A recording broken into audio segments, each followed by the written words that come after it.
प्रश्नोत्तर सत्संग माध्यम से आज का प्रश्न आया है सुलोचना पंडा संबलपुर ओडिशा से।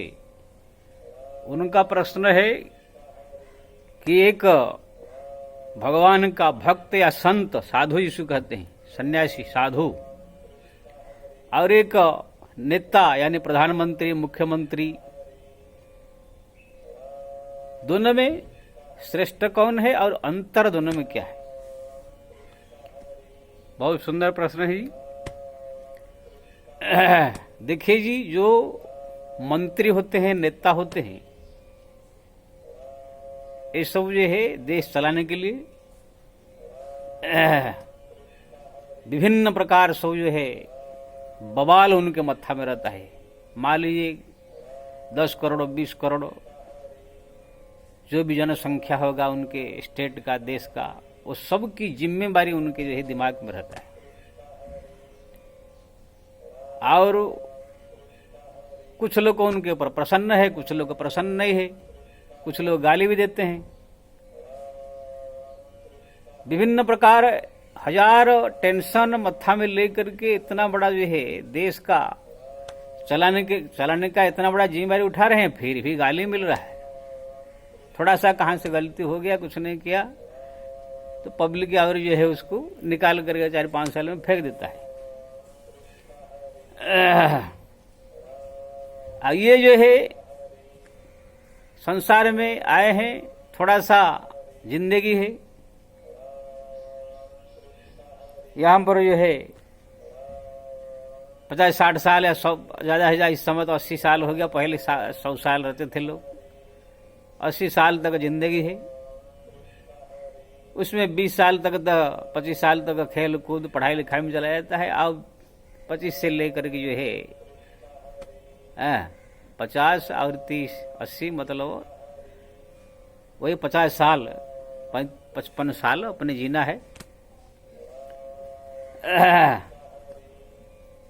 शांति से अपना जो जीता है, शांति से अपने जीवन को जो है व्यतीत करता है, उसको जो है विजेता माना जाता है, चालाक चतुर।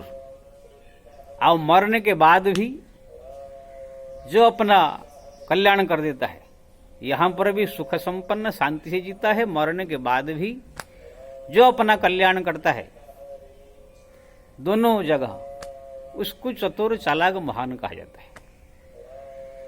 नेता जो है, जो बनता है, जो मंत्री बनते हैं, प्रधानमंत्री बनते हैं, तो पूरा देश का, जो मुख्यमंत्री बनते हैं, पूरा स्टेट का जिम्मेदारी लेकर रहते हैं। और जो सामान्य मंत्री बनते हैं, वो लोग भी अपने अपने इलाका का सब जिम्मेदारी लेकर के जीते हैं। 2 रोटी खा करके एक घर में रहना है, 50-55 साल जीना है संसार में, 60 साल जो है। अब उसी के लिए इतना बड़ा जिम्मेदारी, इतना बड़ा मत्था में बोझ लेकर के जो है नेता लोग को जी रहे हैं। अब मरने के बाद उन लोग का क्या होगा, मेरे को तो लगता नहीं कि आजकल की जो नेता लोग है कोई बहुत बड़ा धर्म कर रहे हैं या बहुत बड़ा परोपकार कर रहे हैं, बल्कि 5 साल के अंदर जितना हो सके अपना बटोर करके सब जो है अपना काम बना लेते हैं। मैं किसी का एक पार्टी का या किसी एक का नाम नहीं ले रहा हूँ, सार्वजनिक रूप में बात कर रहा हूँ। हाँ, कोई जो है ईमानदार नेता है, ऐसी बात नहीं है। जैसे हमारे प्रधानमंत्री नरेंद्र मोदी जी है, हमारे योगी आदित्यनाथ जी है, कुछ ऐसे लोग हैं जो कि देश सेवा के लिए और जनता की सेवा में अपना समर्पित है। ना उनके कोई घर है, ना कोई द्वार है, ना कोई परिवार है, ऐसे भी है। मैं मना नहीं कर रहा हूं कि ऐसे नहीं है, लेकिन 99% सब जो है अपने घर भरने में, अपने ही चक्कर में रहते हैं। तो मंत्री या नेता जो होते हैं, एक तो वो वोट के समय गली गली घूम घूम के भीख मांगते हैं, हमको वोट दीजिए, वोट, कोई कटोरा लेके जैसे भीख मांगा, लोग भीख मांगते हैं, इसे मांगना पड़ता है। दूसरे में वो लोग अगर जीत भी जाए तो ये पूरा जिम्मेदारी लेकर, टेंशन लेकर के जीते हैं। विभिन्न प्रकार अधर्म कार्य करके जो है जनता का माल से ठग करके अपना घर भरते हैं, यानी एक प्रकार पाप कर रहे हैं, पाप कमाते हैं। नेता बनने के लिए भी भीख मांगो, फिर बन जाने के बाद जो है ठग करके पैसा इकट्ठा करके अपना भरो बैंक बैलेंस, दुनिया भर के टेंशन में जियो, आओ 1000 लोग का गाली, विरोधी लोग का तो गाली सुनना ही पड़ता है, निंदा अपमान सुनना पड़ता है, बाकी और समाज का भी सुनना पड़ता है। तो ऐसे जीवन जो है नेताओं का होता है। वो लोग एकदम झूठे भी होते हैं। मैं बोल दिया है 2-4 ऐसे कुछ ईमानदारी भी है, इस बात नहीं, सब झूठा ही बोलते हैं। भाषण में उनका ये कर देंगे, वो कर देंगे, ये कर देंगे, ये भाषण करेंगे, कुछ नहीं करेंगे। यानी 1 नंबर झूठे, 1 नंबर जो है बेईमान पापी, 1 नंबर जो है पूरा दुनिया भर टेंशन लेकर मोह माया में फंसे हुए। घर घर सबसे बड़ा भिखारी जो घर घर जाकर गली गली में जो है भीख मांगने जैसा वोट मांगते हैं। तो ऐसे इन लोग का जीवन है। चाहे साधारण एक विधायक से लेकर के मैं प्रधानमंत्री तक कह रहा हूं। तो इसी प्रकार जो है इन लोग का जीवन है। मरने के बाद इन लोग का क्या होगा कोई भरोसा नहीं है। तो ये हुआ नेता। अब बाद में मैं संतों का वर्णन भी करूंगा। तो आप बोलेंगे महाराज क्या फिर ऐसे नेता नहीं होना चाहिए संसार में? होना चाहिए, होगा ही। भगवान का माया इतना प्रबल है, आप नहीं चाहोगे तो भी ऐसे अपने आप माया चक्र द्वारा अपने आप भी कोई ना कोई प्रधानमंत्री बनने को तैयार होगा, कोई ना कोई राष्ट्रपति बनने को तैयार होगा, कोई ना कोई मुख्यमंत्री बनने को तैयार होगा, कोई ना कोई जो है ये सब में आएंगे ही। भगवान के माया चक्र ऐसा है, इसके लिए सब तैयार होंगे, अपने आप माया में फंसी करेंगे, उसके लिए कोशिश करने की जरूरत नहीं। जैसे सेना का जवान जो है देश का होता है, वो देश की सुरक्षा में रहते हैं, अपना प्राण को जो है हरदम बलिदान पर रखे रहते हैं। -डिग्री जो है बर्फ में जाकर वहां पर जो है अपना हरदम खड़े रहते हैं, भूख प्यास भी रहना पड़ता है, प्राण हरदम संकट में रहता है। तो कोई सुखी जीवन नहीं है, अपना घर द्वार से कोसों दूर कोई सुखी आनंदमय जीवन नहीं है। इसका अगर सेना में जाकर भर्ती होने के लिए कहो तो मेरे को लगता है भारत का 120 करोड़ में प्राय 119 करोड़ 99 लाख आदमी मना करेंगे सेना में भर्ती होने के लिए। बाकी जो 1 लाख है जवान है कुछ जो सो अपना दिखाएंगे, क्योंकि ना जानते हैं सो खतरा है, खतरा है। लेकिन भगवान के माया इतना प्रबल है, अगर सेना का भर्ती होने का समय आएगा कुछ ऐसे प्रोग्राम, तो देखो बहुत सारे लाखों आदमी लड़के वहां पर भर्ती होने के लिए जाएंगे। ऐसे भगवान की माया के ना देश की सुरक्षा भी जरूरी है, इसलिए वहां पर माया में प्रेरित होकर के अपने आप जाके सेना में भर्ती होंगे, वहां अपने आप जो दुख झेलने के लिए अपने बलिदान देने के लिए तैयार होंगे। ऐसे ही नेता बनने के लिए कोशिश करना नहीं पड़ेगा, अपने आप ही भगवान के माया में प्रबल ऐसा है, अपने आप ही नेता बनेंगे हो। संसार में जो चीज की जरूरत है संसार चलाने के लिए, भगवान के माया इतना प्रबल है, वो माया द्वारा प्रेरित होकर के अपने आप ही लोग को वही काम करेंगे। जैसे संसार में आप देखेंगे एक लड़का संसार में ब्याह करके जाता है, जाकर पत्नी रहता है, उनके साथ संबंध रखता है, फिर 2-4 लड़के लड़कियां पैदा हो जाता है, कितना बड़ा बोझ अपना आता है उनके लिए। दिन रात खट खट कर पढ़ाई लिखाई करता है, फीस भरता है, फिर लड़का जो लड़की की शादी के लिए 10 लाख 5 लाख खर्च करता है, लड़का उस पढ़ाई लिखाई करके उसको ये शादी कराता है। जैसे शादी हो जाता है, बहू आ जाती है, फिर लड़का माँ गाली देने लगता है, मारने लगता है, घर से निकाल लेता है। बताओ, सब जान रहे हैं जो इस लड़का को हमें इतना किया, वो हमको लात मारे घर से निकाल रहा है। अभी तो लखनऊ में घटना घटी, खाली मोबाइल देखने के लिए मना कर दिया माँ ने, तो उसको पूरा गोली से उड़ा दिया। तो ऐसे नालायक है लोग है संसार में है, लेकिन फिर भी आप बोलो कि सुनकर कोई शादी नहीं करेगा, ब्याह नहीं करेगा, कोई बच्चा पैदा नहीं करेगा, ऐसे नहीं, सब शादी करेंगे, ब्याह करेंगे, सब जो है फिर वही लड़का बच्चे को फीस भरेंगे, सब पढ़ाएंगे लिखाएंगे, सब करेंगे। नहीं करेंगे तो संसार चलेगा कैसा? भगवान की माया ऐसा है, दैव हे सी गुण माया मो माया दुरत्यवा। भगवान कहते हैं मेरा माया इतना प्रबल है, कोई उसी से बच नहीं सकता है। ब्रह्म शंकर ही जही ने चाहिए पर जीव के ही लेखे माही। तो मेरा कहने का मतलब, कितना आप तकलीफ परेशानी हो संसार में तो भी लोग संसार में जाएंगे। नेता में कितने भी उसका बुराई हो तो भी नेता बनेंगे। सब जो बनना चाहिए संसार में सब बनेंगे, लेकिन है ये सब माया चक्कर में फंसे हुए लोग है। नेता मतलब मंत्री मतलब मोह माया में फंसा हुआ एक जीव है।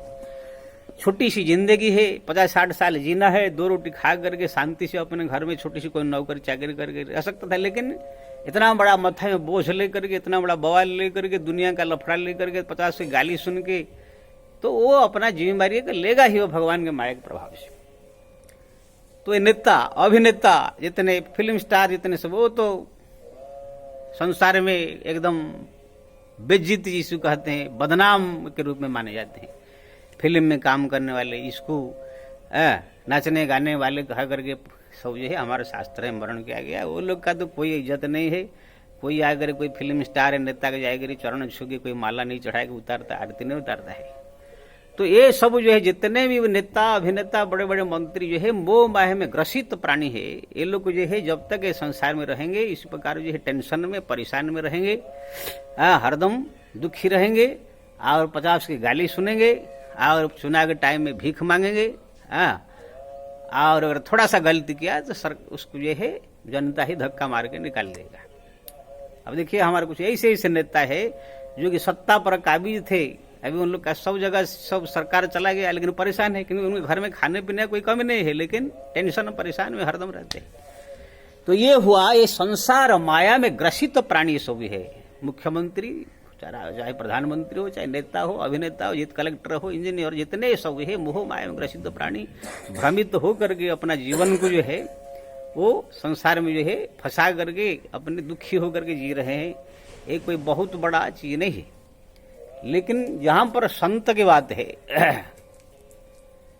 जहां पर संत साधु महात्मा की बात है, ये लोग ये संसार से परे हैं, ये मोह माया के झंझट जंजाल सबसे दूर रह करके अपना शांति से अपना जीवन व्यतीत कर रहे हैं। जो 50-60 साल हो जिएंगे शांति से। लेकिन ऐसे नहीं कि संत लोग खा नहीं रहे, पी नहीं रहे, जी नहीं रहे, ऐसी बात नहीं है। पहले तो मैं जो साधु बना मेरे को लग रहा था कि जाके कहाँ पर भीख मांगना पड़ेगा, खाना पीना ठीक से नहीं मिलेगा, ठीक से जो है रहने को नहीं मिलेगा, परेशान होना पड़ेगा, ऐसे मैं सोचा था। लेकिन साधु बनने के बाद देखा कोई परेशानी नहीं है। हमारा भारतवर्ष में इतने बड़े बड़े आश्रम, इतने बड़े बड़े संस्थाएं, इतने बड़े बड़े साधुओं का सब रहे अन्न क्षेत्र, इतने भगवान साधु संत के जो आश्रम है वहां पर जिंदगी बीत जावे। मैं वो संत की बात कर रहा हूं जो सुखी संपन्न आनंदित, जो भगवान के भक्ति के लिए घर संसार त्याग करके आया है, भक्ति कर रहा है, शांति से किसी आश्रम में या कहा रहकर या खुद का आश्रम में रहकर भजन भक्ति करके अपना कल्याण कर रहा है। ये संत की बात कर रहा हूं। जो किसने पत्नी ने घर से भगा दिया या नौकरी नहीं मिला या कोई पुलिस केस है, घर द्वार छोड़ के बाबाजी बन गया, आने के बाद वे फिर जो है वही पैसा के चक्कर में है, औरत के चक्कर में है, वही संसार के चक्कर में है, गली गली घूम घूम के जो सब दुकान दुकान पैसा मांग रहे हैं, गांव गांव घूम घूम के जो रुपया पैसा मांग रहे हैं, भीख मंगा बन के, वो संत की बात नहीं कर रहा हूँ। वो लोग परेशान नहीं रहते हैं। जो दुकान दुकान घूम घूम के पैसा मांग रहे हैं, गली गली घूम के जो भीख मांग रहे हैं, गाँव गाँव घूम के जो भीख मांग रहे हैं, ये संत की बात नहीं कह रहा हूं। ये लोग को परेशान नहीं रहते हैं।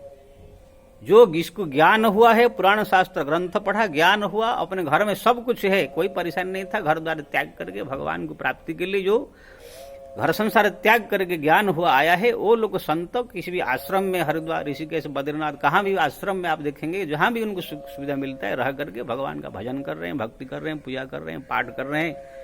जो उनके पास में लोग आते हैं उनको ज्ञान की शिक्षा दे करके उनको भी शांति की ओर, भगवान की भक्ति की ओर ले जा रहे हैं, लोग के भी कल्याण कर रहे हैं, खुद का भी कल्याण कर रहे हैं। ऐसे जो संत होते हैं वो लोग को परम शांति में जी रहे हैं। तो मैं अपना बता रहा था, मैं भी सोच रहा था कि साधु बन के बहुत परेशान होगा, लेकिन आयत ऐसे जीवन ये मेरे को होता है, राजा महाराजा जिसको भी इतना ऐसा आराम जीवन जी नहीं सकते हैं जितना जो संत में है। इसलिए मेरे को लगा ये साधुओं को महाराज क्यों कहा जाता है, क्यों ना राजा लोग को जो है देश का जो मालिक होता है राजा होता है, लेकिन वो राजा हरदम परेशान टेंशन में रहता है, इसलिए वो दुखी रहता है। लेकिन उससे ही बढ़ करके संत साधु, इसलिए इनको महाराज कहा जाता है। तो संत जो होते हैं, साधु जो महाराज होते हैं, वो लोग को जो है कोई टेंशन नहीं, न घर गाड़, न घर गड़वा, न घर भैंस चुकरा पांडवा, न घर कन्या बारी कुआरी, तेही कारण वही राम प्यारी। यानी संसार में ना कोई टेंशन है, ना कोई जिम्मेवारी है, ना कोई परेशानी है, अपना केवल शांति से रह करके भगवान के भजन कर रहे हैं, भक्ति कर रहे हैं, पूजा पाठ कर रहे हैं, जप तप कर रहे हैं। कोई आए तो उनको भी शांति का रास्ते दिखाते हैं, जगत कल्याण में लगे रहते हैं। तो यहाँ पर भी रहते हुए जगत कल्याण करते हैं, मरने के बाद भी अपना कल्याण करते हैं। तो यही समय देखा संत बन करके हमारा आप हरिद्वार ऋषिकेश जाएंगे, कैसे साधु लोग आराम से ऐसे आराम से भगवान के धाम में रह रहे हैं, बड़े बड़े आश्रम, बड़े बड़े बिल्डिंग, सब प्रकार सुख सुविधा में रह करके भगवान का भजन कर रहे हैं, कीर्तन कर रहे हैं, जप तप कर रहे हैं। तो यहाँ पर भी वो लोग अपना कल्याण कर रहे हैं, मरने के बाद शांति से रह रहे हैं, सब प्रकार सुख सुविधा प्राप्त कर रहे हैं, मरने के बाद भी उनका कल्याण होगा। इसलिए ऐसे जो भक्ति वाले संत एक परमानंद को यहाँ भी प्राप्त करते हैं, मरने के बाद भी। नेता अभिनेता संसार के जो कलेक्टर इंजीनियर जितने सब है, यहाँ भी परेशान रहते हैं और मरने के बाद तो उनका दुर्गति होगा ही। तो इसलिए संत में आओ, जो आपने मंत्री जो अंतर पूछा है, ये बहुत अंतर है। संत जो होता है परम पूजनीय होता है, आदरणीय होता है, उनका चरण कोई धोता है, चरणामृत लेता है, उनके जो है आरती उतारता है, भगवान जैसे उसकी सम्मान होती है। जहां भी हम लोग चले जाते हैं, महाराज महाराज करके प्रणाम करते हैं, कोई चरण धोता है, कोई पूजा करता है। कोई नेता जाए तो क्या, वो खाली उनके जो पार्टी है कुछ लोग जो है थोड़ा सा ऊपर से इसे कर देंगे, बाकी सब पीछे गाली देते हैं। तो कहने का मतलब ये है, नेता जो है यहाँ भी परेशान और भिखमंगा बन के वोट मांगता है, विभिन्न प्रकार पाप कर्म करता है, झूठ बोलता है और मरने के बाद दुर्गति है। संत जो होता है यहाँ भी परम शांति से रहता है, आनंद में रहता है और जगत का कल्याण भी करता है, अपना खुद का कल्याण करता है और मरने के बाद भी अपना कल्याण करता है। इसलिए संत जीवन शांति जीवन और परमानंदमय जीवन, जगत कल्याणकारी जीवन एवं आनंदमय जीवन, भगवतमय जीवन है। इसलिए ये परम पूजनीय जीवन है। नेतागिरी, ये सब अभिनेता, ये सब जो दुनियादारी, ये सब कोई ठिकाना नहीं। जय श्री राम।